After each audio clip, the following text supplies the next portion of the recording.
Thank you for coming back for another video of Falcon and the Winter Soldier.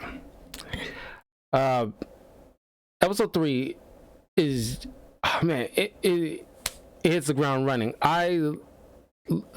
Last episode 2 was phenomenal, but you know this took it up a notch because Bucky right out the gate got into the well, not broken, but essentially in the German prison. Essentially, went in, talked to Zemo, and the actor who plays Zemo is just phenomenal. Because we haven't seen him since Civil War, and I gotta say, oh, and just welcome back, you know, to Talking to Carl. This is me. I'm a little discombobulated a little bit, and I literally just got back from work, so I just want to hurry up and hop on. I didn't even eat yet. Only had granola bars earlier in the day, so but I just really wanted to talk about this this episode in this video. The Falcon and the Winter Soldier, I gotta say, it's gonna be only 6 episodes. We're only halfway through, but I gotta say it's kind of a little bit better than WandaVision, because right out the gate we get Zemo. And I believe he was snapped away and blipped back because he's pretty much the same age as he was back in Civil War. But him and Bucky had his little exchange. He gives he talks a little bit, telling Bucky that he offers his apologies for all his worth, he mentions, but it's not worth much, honestly. He broke up the Avengers, he killed T'Chaka, he framed Bucky, and it's like he pretty much used him as like a pawn in order for a greater scheme, because in the comics, Zemo is one of the most dangerous strategists, at least in the Captain America's Rose Gallery. But they needed him in order to get more information about who's supplying, or at least crack the code with the super soldier formula. And on top of that, gave it to like some group of people who turned to terrorists essentially. So Zemo decided to help because he still he obviously wouldn't change after all these years, because he's still in the mindset that I don't want none. I'm going to work with you because I want to get these people off the streets, and I'm pretty sure he, in his mindset, he want to kill them, at least get them off the streets in his own way, because he doesn't want superpower people, period. Because he primarily blames the Avengers still for his family's death, and on top of that, the entire city of Sokovia. Oh yeah, I mentioned in my title, I mean, like it's all spoilers, Daniel. So it's gonna be all spoilers here. But if you want to back out, go ahead. And then watch, because I'm not sure if you got Disney Plus, because I don't think you said you did yet. But like, I'm gonna be doing full spoilers here, because there's like a whole day went by at this point when people will probably would have caught the episode. But anyway, so yeah, full spoilers. I probably need to keep reminding myself to mention that at the beginning of the video, because I know when I post it on my YouTube channel, you'll have like a big bold letters. It's gonna be full spoilers, so you can read it clearly. But yeah, I'll be streaming a couple of other videos. Like, I'll be talking about Godzilla versus Kong after this, and then I'll do a special live camera discussion video after that. So if you this video is going to probably be like 30-40 minutes, so if you want to pop in another 40 minutes, if you want to catch the Godzilla versus Kong review video that I'll be doing, I'll see you then. Or at least another hour for a special video you'll know. These videos, these review videos, usually gonna be like 30-40 minutes. Anyway, yeah. So getting to the Zemo thing, he and Bucky meet up with Falcon, who's very reluctant on helping, or at least getting any kind of assistance from Zemo, knowing what he did on the scale that he did. Just for a human being, what he did in Civil War was like monumental compared to any superpower villain up until Thanos. Zemo, actually, because matter of fact, and come to think of it, out of all the MCU villains, I think only Zemo and Thanos actually beat them in a way. I mean, as far as like significant losses the Avengers sustained throughout the 10 years of the MCU, I think, yeah, Zemo and Thanos is the only two that actually managed to technically beat the Avengers. I mean, they won at the end of the day, but for a significant time, and the heavy blow that they ever sustained is only from one alien and one human being. And as far as like, because they were like superior strategists and like know how to play everybody so well against each other, because I think Zemo put in the Avengers, Civil War, that you can't beat the Avengers by brute strength or raw power or whatever. They're strong together, but if you cause them to fight amongst each other, they will kill themselves, which in a way was a brilliant strategy. I mean, like, if you want to defeat a team like the Justice League or the Avengers, you cause them to kill each other or fight amongst each other and separate them. So in a way, you can pick them off if you wanted to. So I mean, that's an effective strategy. Can't really argue against that. But anyway, they went off to Madripoor together, and they under assumed aliases, and it was a shocker that he still had money. He's a baron, so he obviously still has money, but he had like a private jet and a butler that's I guess like friendly with and what have you, but he reminds me of that old butler from Sam Raimi's Spider-Man, Harry's butler. And in my mind, I can hear that same dude's voice talking like, it was clear to me that he died by his own hands, Harry. I was silent for too long, Harry. I was like, that's what he kind of reminds me of. He reminds me of that butler. But anyway, I was shocked that he had still money, but even still, he enjoyed like pressing. He somehow got a hold of Bucky's list of names that he wanted to make amends with. Almost got choked out by Bucky because he didn't want to touch that. Very personal to him. And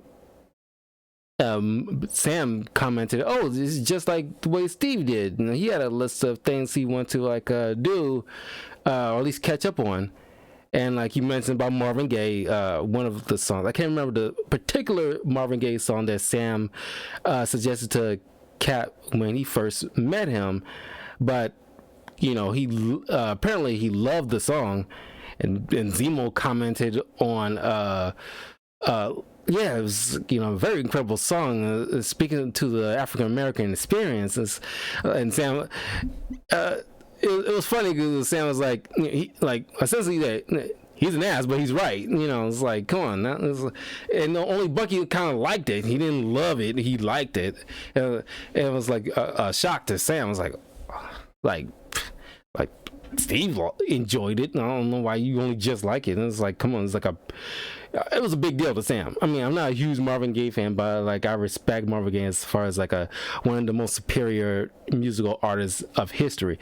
But they went off to Madripoor, which if you don't know, in the Marvel comics, Madripoor is like a reclusive island where all the major players, even minor players of the villain world, henchmen or supervillain, all kinds of people can, because it doesn't have any extradition, but they all cultivate there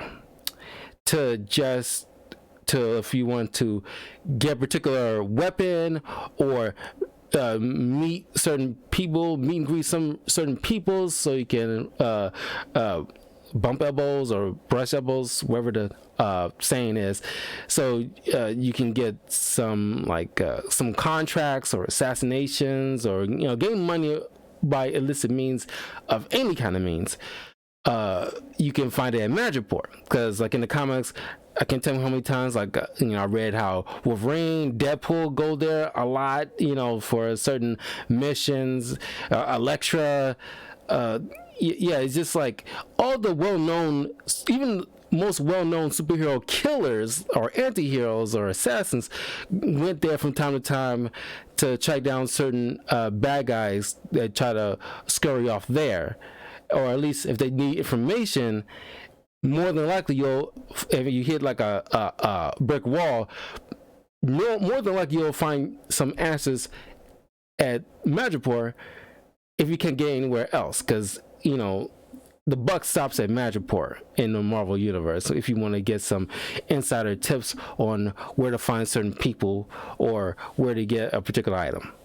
Anyway, once they got there, there's a little Easter egg, because in the comics, part of Falcon's origins is that, at least before he got retconned by the Red Skull of all people with the Cosmic Cube, in original Falcon history, Falcon grew up preacher's son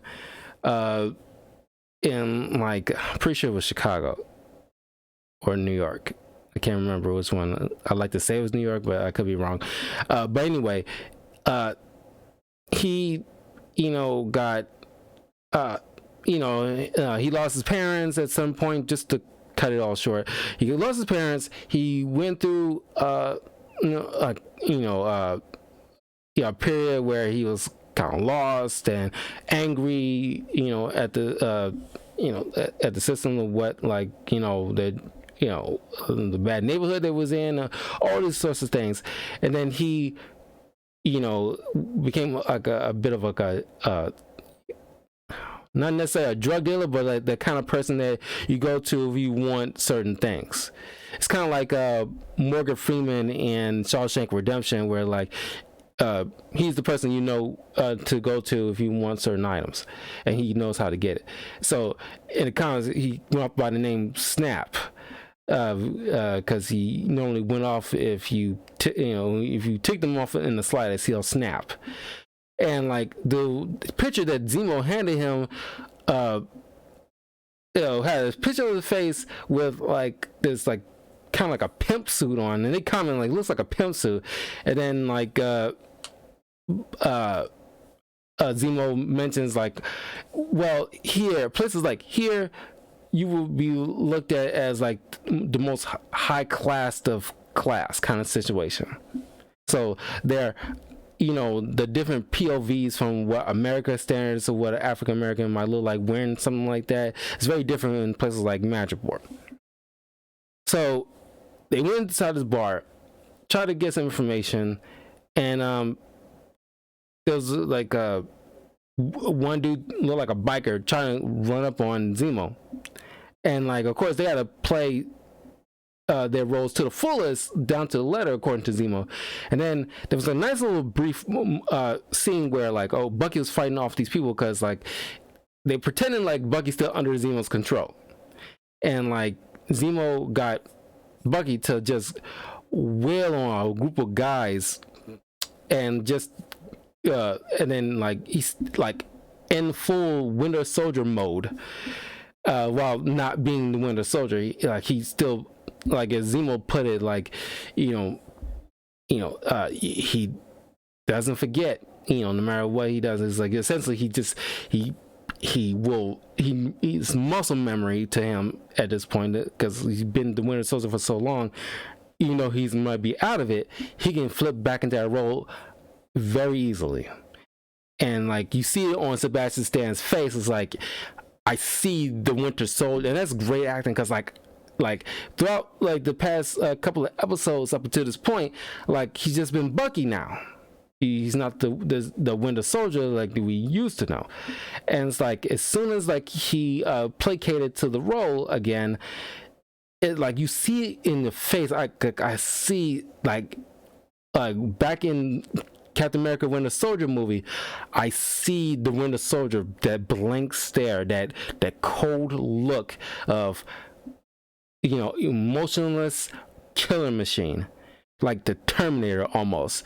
It was like phenomenal acting from Sebastian Stan. It's like I was legit terrified for a brief moment. It's like I almost forgot this is like they playing, but it's like when he just whooping all those guys' asses all over the place in that bar, and he's just like by himself mostly.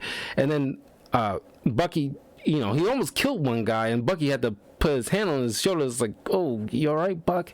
And like Zemo had to step in, like, don't lose focus. Like, we don't want to raise suspicion. So, you know, Bucky eased off. But they went to see this, at least one of the big wigs there, Shelby, this woman with like frosted, not frosted tips, but it's like, you know, like bleached blonde hair, short hair kind of thing. And it's an amazing scene too, where they trying to like get some information for her to find this scientist who cracked the code to this formula. And what you know, like Bucky, I don't know why he has his phone on this whole doggone time when they're trying to be undercover, but his sister called in the middle of them trying to you know get this information from this crime boss. And like it's a funny thing, because I thought you might be able to be slick with it, just like be vague enough with his responses while trying to answer her, but not tip this woman off, because she, you know, asked her, put it on speaker, you know, answer the phone, put it on speaker, just so to see like you know, not like trying to like put one over her.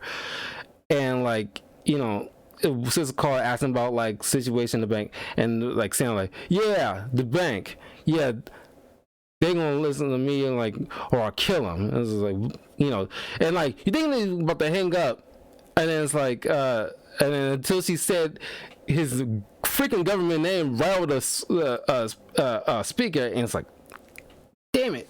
And it's like and then she was like, who's Sam? And it was like, and then it's like, and then so she ordered like meant to, she was about to order to like kill these people, and then all of a sudden like a bullet came flying in, and she got shot in the heart, dead. And it's like, okay, that's it. And it's like, you know, and then they have to essentially not fight their way out of the building, but try to sneak out the building.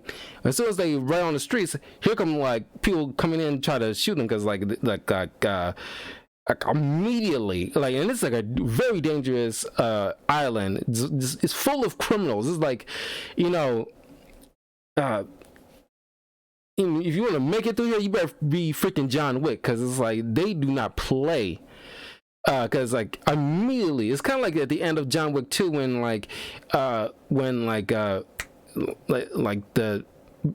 the bounty on Wick's head like immediately comes on everybody's phones. That's what essentially happened in this episode, where like they walking out the building, and, you know, people's phones coming ringing in, and it's like Shelby's dead, and like there was kind of, I don't know, it was like a I only seen the episode once earlier this morning, and it's like just like immediate like notice that Shelby's dead, and everybody's eyes is on them, so everybody's, you know, trying to gun for them.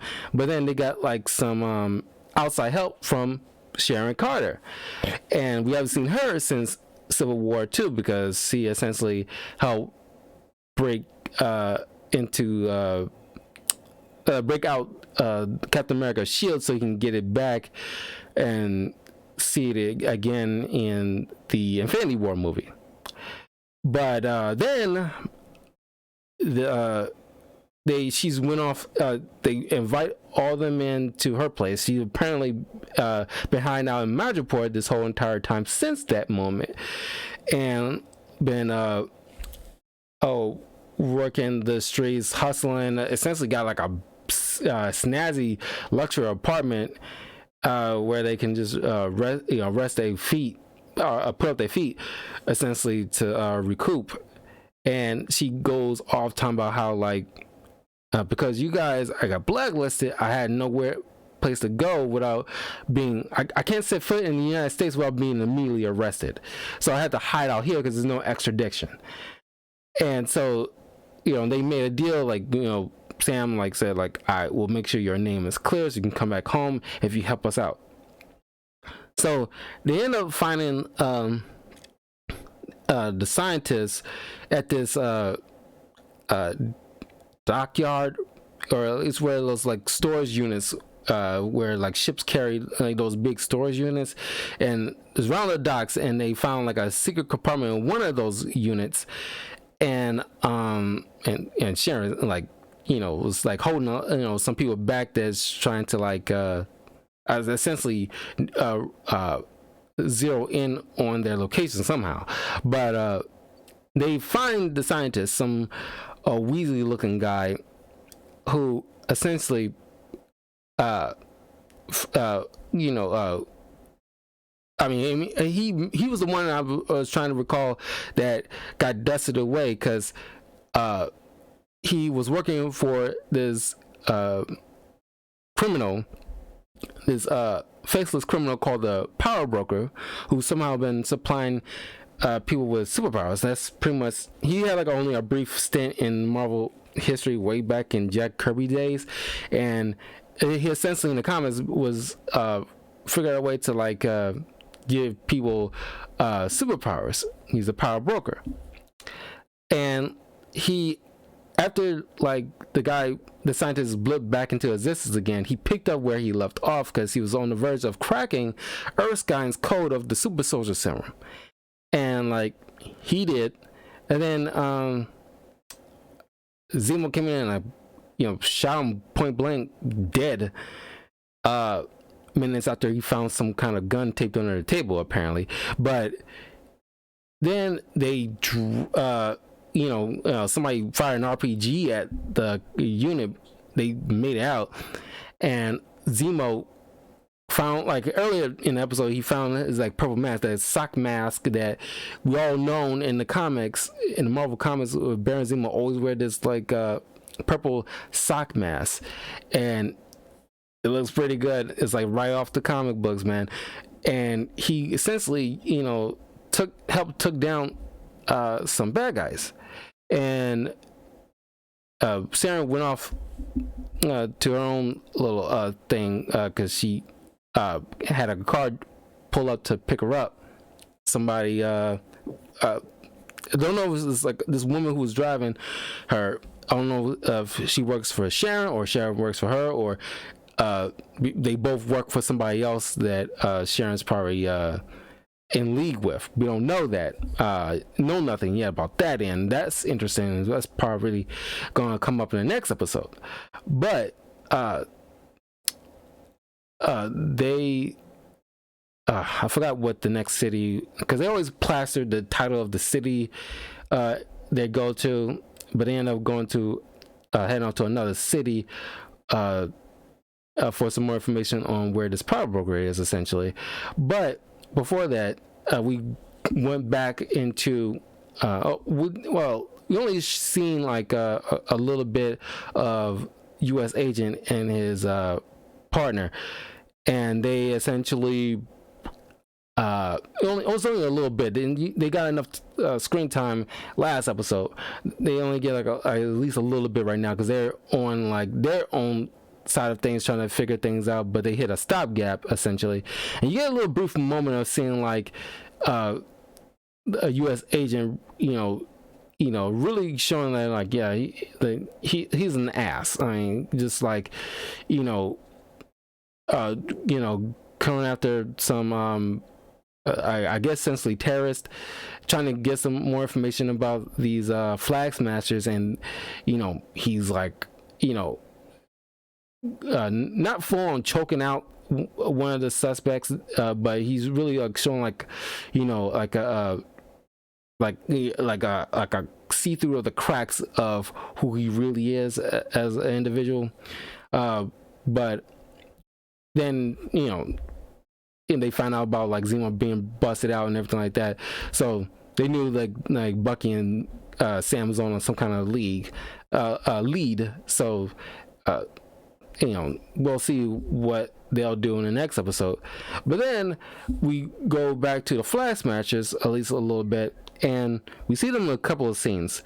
Carly, who's now essentially the leader of the group at this point, and she and there's a lot of things of like very diluted morality amongst a lot of these characters, but she and her brethren, Flag Smashers, broke into a place,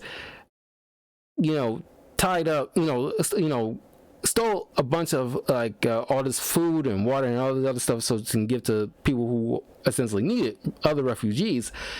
And as they was leaving, she ended up blowing up the building full of people that were still tied up and left alone, which to the partner she was, I don't know who the guy's name is, I can't remember the guy's name, but he was shocked, like, dude, what the hell? Like, there were still people inside, why did you blow it up? And it's like, she essentially on that whole Malcolm X mindset of by any means necessary kind of situation. She's off the deep end, while in an earlier scene of them, she was like, still reeling from like a death, I think it was her mother, because she had like tuberculosis and everything like that. And given the region she is born in is kind of common, I guess. And she was still like grieving, but she still like stayed the course of the mission. Essentially, she go grieve later kind of thing. She wants to do this thing no matter what. She's not going to stop. But she talking about how like if she wasn't doing this, she wanted to be like a teacher or like for like history or art kind of thing. But then like you see in this next scene that she blew like a building with a bunch of tied up people, and it's like to the shock of her partner, and it's like you'll see like these shifts in like different moralities from people, like people who you think are bad guys doing like good things, and people who you think was supposed to be doing good things and in their mindset are like doing these horrific things. But then the episode ends when they enter the city, and then Bucky sees these beads,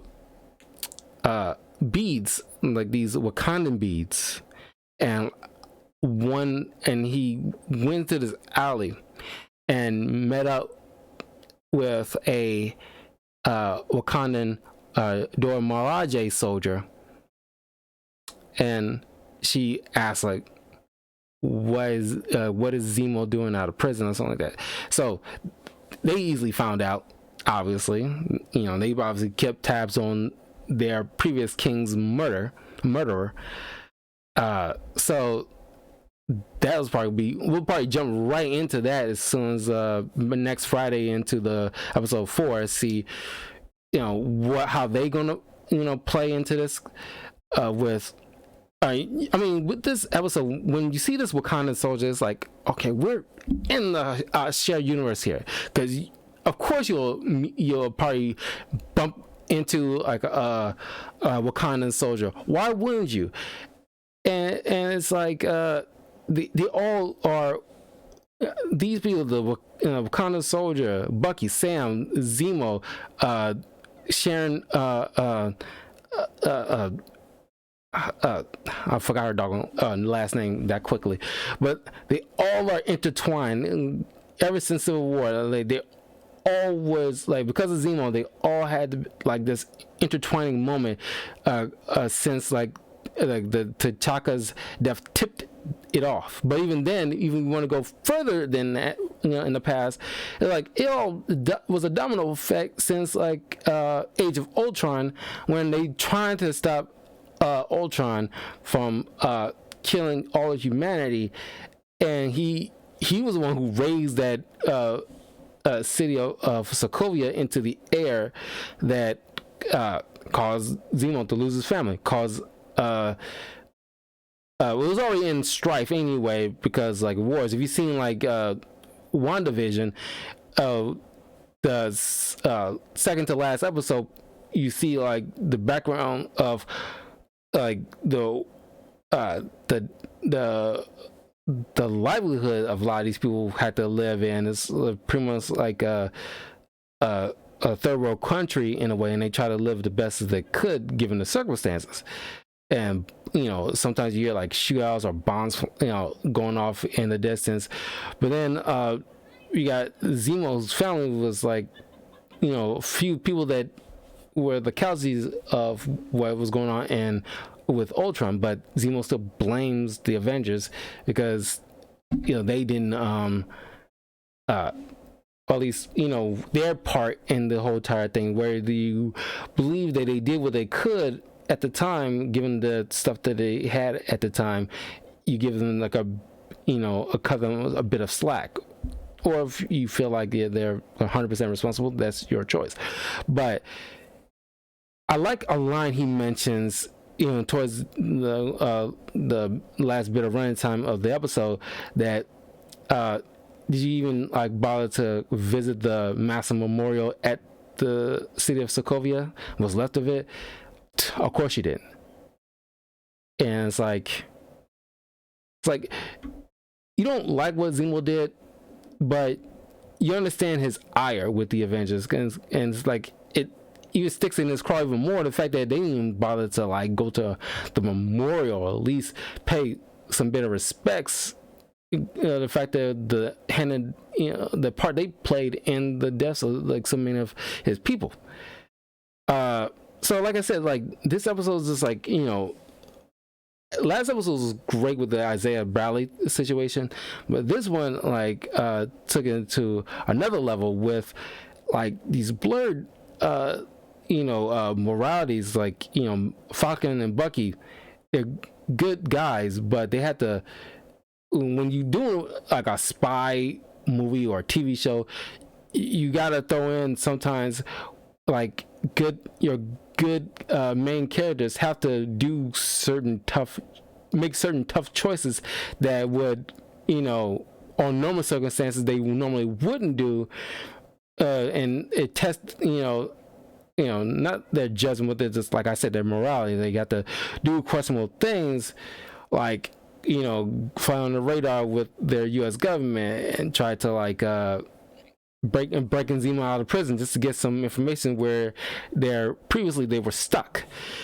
And then you have Zemo, who is essentially a bad guy, but he's at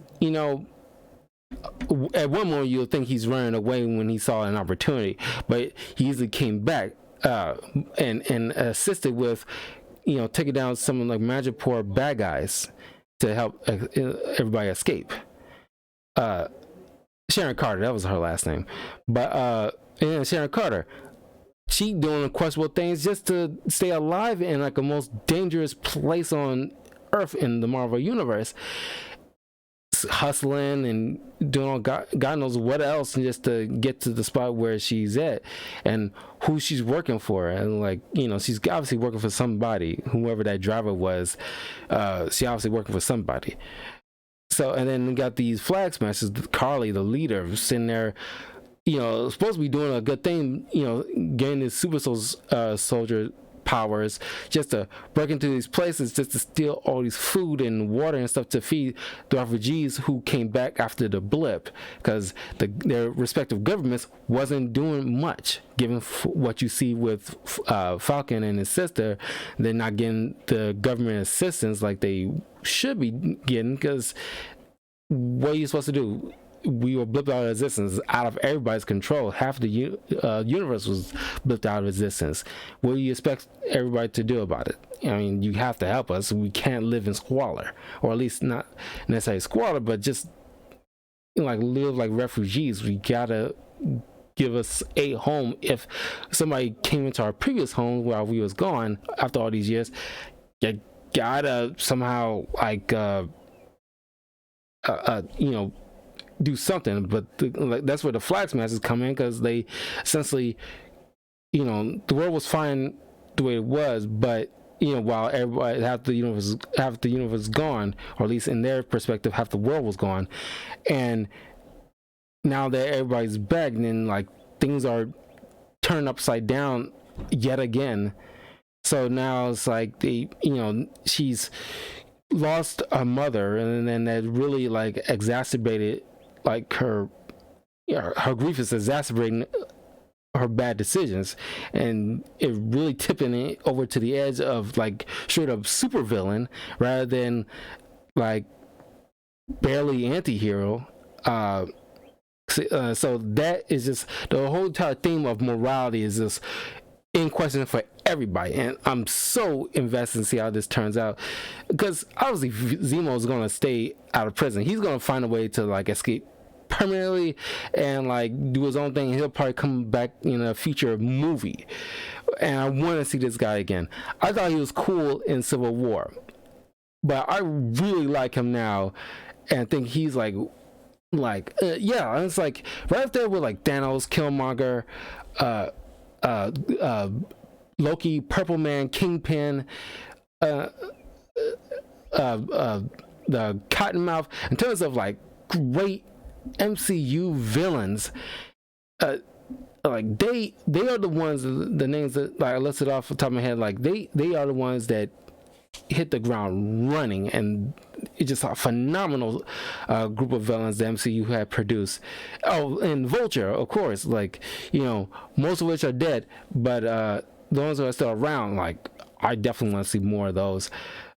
But yeah, that is pretty much the episode of Falcon and the Winter Soldier. I am looking forward to the next episode. Please leave a comment below. Let me know what you think of the episode, and I will see you guys next week for more Falcon and the Winter Soldier review. Spoiler review. Keep in mind, spoiler reviews. Don't forget to leave a like, comment, subscribe, all that good stuff to Talkative Carl on YouTube, Twitch, and Twitter. And I will see you all soon. So take care and peace.